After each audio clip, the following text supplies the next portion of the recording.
जन सुराज पदयात्रा के 48वें दिन प्रशांत किशोर की जन सुराज पदयात्रा पूर्वी चंपारण जिले पहुंची।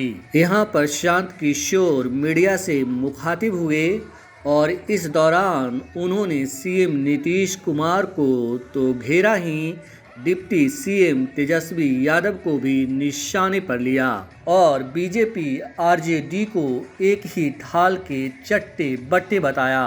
उन्होंने शिक्षकों के लिए समान वेतन के मुद्दे पर कहा कि 2015 की महागठबंधन सरकार के दौरान सुशील मोदी ने विपक्ष में रहते हुए घोषणा की थी कि समान काम के लिए समान वेतन लागू होना चाहिए। शिक्षकों ने झांसे में आकर बीजेपी का समर्थन कर दिया था।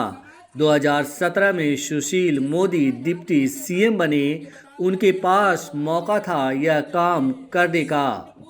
2020 में शिक्षकों को फिर ठगा गया। इस बार तेजस्वी यादव ने कह दिया कि मैं आऊंगा तो समान काम के लिए समान वेतन लागू किया जाएगा। लेकिन अब तेजस्वी यादव सरकार में हैं, डिप्टी सीएम हैं और उन्हीं के दल के नेता शिक्षा मंत्री हैं। आप इसे कब लागू करवाएंगे?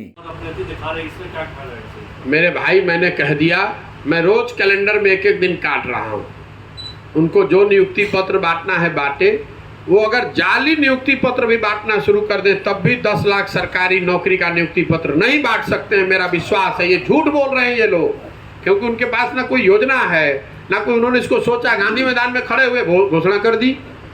इसीलिए मैं पूरे विश्वास से कह रहा हूँ कि अगर 10 लाख लोगों को सरकारी नियुक्ति पत्र दे दिया जाए, सरकारी नौकरी लग जाए, तो मुझे कोई जरूरत नहीं है बिहार में राजनीति करने की या इस तरह का प्रयास करने की। मेरे पास काम करने के लिए पूरा हिंदुस्तान पड़ा हुआ है।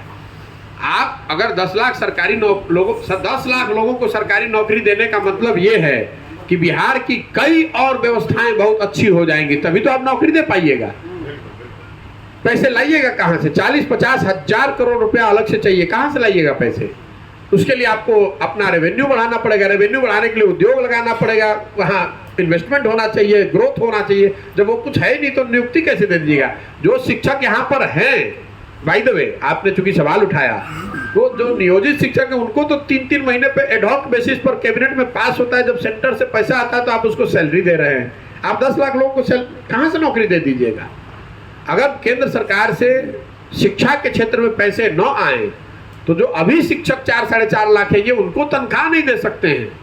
ये किस की बात कर रहे हैं? शिक्षकों की स्थिति देखिए। हर एक, चूंकि मैं बात आपकी समय लेके बता देना चाहता हूँ।